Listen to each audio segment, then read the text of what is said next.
बिस्मिल्लाहिर्रहमानिर्रहीम। Dear students, अस्सलाम वालेकुम। हम जो टॉपिक डिस्कस कर रहे हैं that is the research methods in psychology. तो उसमें सबसे पहले हम रिसर्च को डिस्कस कर चुके हैं। अब हम डिस्कस करेंगे साइंटिफिक मेथड्स कि साइंटिफिक मेथड क्या होता है रिसर्च में। तो साइंटिफिक मेथड की डेफिनेशन देखते हैं हम। The approach through which researchers systematically acquire knowledge। ये ऐसी अप्रोच है जिसमें रिसर्चर जो है वो सिस्टमेटिकली एक्वायर करता है नॉलेज को, नॉलेज हासिल करता है एंड अंडरस्टैंडिंग और अंडरस्टैंडिंग अबाउट बिहेवियर, बिहेवियर के बारे में and other phenomena of interest, और दूसरे जो उसके इंटरेस्ट के फिनोमिना है जिसमें वो इंटरेस्ट रखता है, जो जिस क्वेश्चन का वो आंसर चाहता है उसमें सिस्टमेटिकली जो है वो नॉलेज एक्वायर करता है। तो ये scientific method basically it consist of 4 basic steps. इसके मेन स्टेप्स क्या होते हैं? इसके 4 स्टेप्स होते हैं मेन।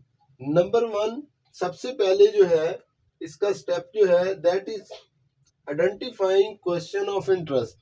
सबसे पहले किसी भी रिसर्च में सबसे पहले जो होता है that is the finding out of the question of interest. हमने आइडेंटिफाई करना होता है कि एक्चुअल प्रॉब्लम है क्या, वो प्रॉब्लम किस प्रॉब्लम पे हमने रिसर्च करनी है, क्या क्वेश्चन बनाना है, क्या क्वेश्चन है हमारी रिसर्च का। तो सबसे पहले identifying question of interest. For example, अगर कोई रिसर्चर जो है वो क्लिनिकल साइकोलॉजी वाली साइड का है तो वो अपना रिसर्च क्वेश्चन जो है वो क्लिनिकल के हिसाब से बनाएगा, डिसऑर्डर्स के हिसाब से बनाएगा। अगर कोई रिसर्चर जो है वो मार्केट वाली साइड का, कंज्यूमर बिहेवियर वाली साइड का है, तो वो अपना रिसर्च क्वेश्चन जो है वो बनाएगा मार्केट के हवाले से, कंज्यूमर के हवाले से, कस्टमर के हवाले से, अपनी प्रोडक्ट के हवाले से, तो दैट सो ऑन।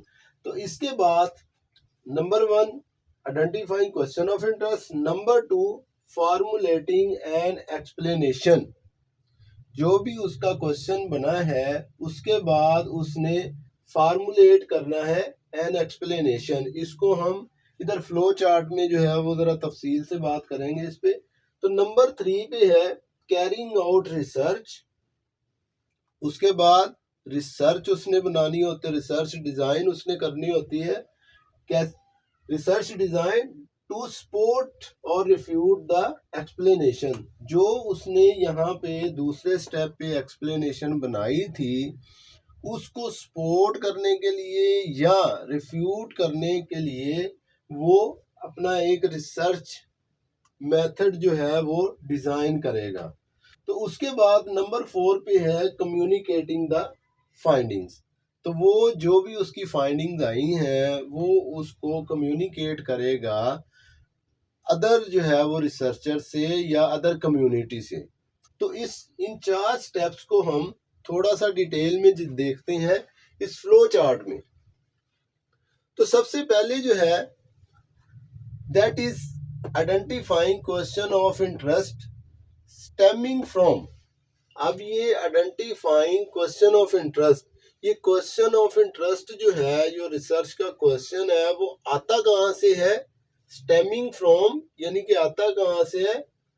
या तो वो आता है behaviour and phenomena which require explanation. उन बिहेवियर और इवेंट से जिनको एक्सप्लेनेशन की ज़रूरत होती है, जिसको एक्सप्लेन करना ज़रूरी होता है, उनकी एक्सप्लेनेशन जो है अभी वाज़ेह नहीं होती, उनको एक्सप्लेन करने के लिए हम रिसर्च क्वेश्चन को आइडेंटिफाई करते हैं। या प्रियर रिसर्च फाइंडिंग, जो पहले से रिसर्च हो चुकी है उसमें से रिसर्च क्वेश्चन को निकाला जाता है, कोई और रिसर्च क्वेश्चन बनाया जाता है ताकि उसमें मज़ीद इम्प्रूवमेंट हो सके, उसमें मज़ीद जो है वो पॉइंट्स निकल सकें उस रिसर्च में से। या फिर क्यूरोसिटी, क्रिएटिविटी या इनसाइट ऑफ द पर्सन, यानी कि हर कोई, मतलब आप जहाँ भी देखें each and every person has the element of curiosity, उसके अंदर एक तजस्सुस का मादा है। आप लेमैन को भी देखें, जब वो ऑब्जर्व करता है डेली लाइफ में, इधर उधर जाता है, तो उसके माइंड में बहुत सारी चीज़ें जानने की जो है वो क्यूरियोसिटी होती है, तजस्सुस होता है। लेकिन एक रिसर्चर या एक साइंटिस्ट और एक लेमैन में फ़र्क क्या होता है कि जो लेमैन होता है उसके अंदर जो क्यूरियोसिटी होती है, तजस्सुस होती है, किसी भी ऑब्जर्वेशन को, किसी भी सवाल के जवाब को जानने की, वो सवाल का जवाब जाने बगैर रह लेता है। उसको कोई इतना वो नहीं होता कि इसका जवाब मुझे जानना ही जानना है। लेकिन साइंटिस्ट जो होता है या रिसर्चर जो होता है, वो तब तक जो है वो आराम से नहीं बैठता जब तक उसका आंसर ना मिल जाए। तो ये क्यूरियोसिटी में भी जो है वो आइडेंटिफाई हो सकता है क्वेश्चन। क्रिएटिविटी, कुछ लोग जो है वो क्रिएटिव होते हैं, तो उनको भी जो है वो ये ऑब्जर्वेशन जो करते हैं, तो उनमें भी ये मादा होता है कि वो जो है ना आइडेंटिफाई कर सकें क्वेश्चन को। तो इनसाइट यानी कि अंदर से भी जो है वो इंट्यूशंस के जरिए भी कोई क्वेश्चन रेज हो सकता है। तो ये जो आइडेंटिफाइंग क्वेश्चन ऑफ इंटरेस्ट है, इसके बाद दूसरा स्टेप है फार्मुलेटिंग एन एक्सप्लेनेशन। ये फार्मुलेट एन एक्सप्लेनेशन, अब उस एक्सप्लेनेशन में क्या होगा कि स्पेसिफाई अ थ्योरी, उसमें हम एक थ्योरी स्पेसिफाई करेंगे। उसके बाद थ्योरी स्पेसिफाई करने के बाद डेवलप ए हाइपोथेसिस, उसके बाद हाइपोथेसिस डेवलप होंगे। तो ये चीज़ें जो हैं, ये दोनों चीज़ें जो हैं, ये असल में उसकी एक्सप्लेनेशन है। जो भी हमने रिसर्च क्वेश्चन बनाया होगा उसकी एक्सप्लेनेशन ये एक्सप्लेन करेंगे उसको। अच्छा, उसके बाद तीसरा स्टेप जो है उसमें है कैरी आउट रिसर्च। जब थ्योरी स्पेसिफाई हो गई, डेवलप हो गए हाइपोथेसिस, उसके बाद हमने रिसर्च करनी है। वो रिसर्च करनी है किस लिए? ताकि ये जो हाइपोथेसिस हमने डेवलप किए हैं, इनको वो रिसर्च फाइंडिंग जो है या तो वो सपोर्ट करेंगी या रिफ्यूट करेंगी। अगर वो सपोर्ट करेंगी, हाइपोथेसिस को सपोर्ट करेंगी, तो उसकी जो थ्योरी है उसमें कॉन्फिडेंस लेवल ज़्यादा हो जाएगा। तो अगर वो रिफ्यूट करेंगी हाइपोथेसिस को, ये रिसर्च फाइंडिंग जो है, तो हमारा जो है थ्योरी का जो कॉन्फिडेंस लेवल है वो लो हो जाएगा। उसके बाद थ्योरी या तो डिस्कार्ड हो जाएगी या उसको रिवाइज किया जाएगा। तो कैरी आउट रिसर्च में क्या करते हैं? Device and operational definition of hypothesis. तो जो हमने हाइपोथेसिस या अपने वेरिएबल रखे हुए हैं, उन वेरिएबल की ऑपरेशनल डेफिनेशन करते हैं कि असल में हम उस वेरिएबल से मीनिंग क्या ले रहे हैं। ऑपरेशनल डेफिनेशन का मकसद होता है कि हम उस वेरिएबल का एक्चुअल मीनिंग क्या ले रहे हैं, क्या हमारा पर्पस है उसको चेक करने का। तो ये ऑपरेशनल डेफिनेशन हो गई। उसके बाद सिलेक्ट अ रिसर्च मेथड, हम एक रिसर्च मेथड जो है वो सिलेक्ट करते हैं कि हम कौन सा रिसर्च मेथड इस पे अप्लाई करें।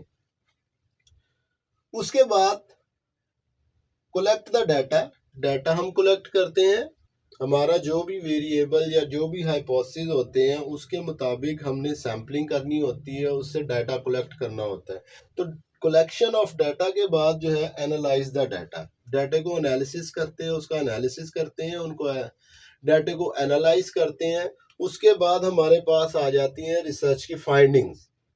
तो वो फाइंडिंग्स आने के बाद हम जो है वो कम्युनिकेट द फाइंडिंग्स, हम उन फाइंडिंग्स को कम्युनिकेट करते हैं through different publications in different journals. हम डिफरेंट सोसाइटीज, साइंटिफिक सोसाइटीज जो होती हैं, उनमें अपनी फाइंडिंग्स जो है वो कम्युनिकेट करते हैं पब्लिकेशन के ज़रिए, डिस्कशन के ज़रिए। ठीक है, तो ये सारा का सारा प्रोसेस जो है ये इंशाल्लाह ताला हम नेक्स्ट वीडियोस में स्टेप बाय स्टेप जो है इसको लेकर चलेंगे, इस सारे प्रोसेस को। तो फिलहाल आपने इतना याद रखना है कि साइंटिफिक मेथड में इसकी डेफिनेशन क्या और मेन इसके जो स्टेप्स हैं, 4 स्टेप्स, बेसिक स्टेप्स जो हैं वो आपने याद रखने हैं। तो आज के लिए इतना ही। इंशाल्लाह ताला नेक्स्ट वीडियो में नेक्स्ट टॉपिक के साथ हाजिर होंगे। तब तक के लिए अल्लाह हाफिज, अस्सलाम वालेकुम।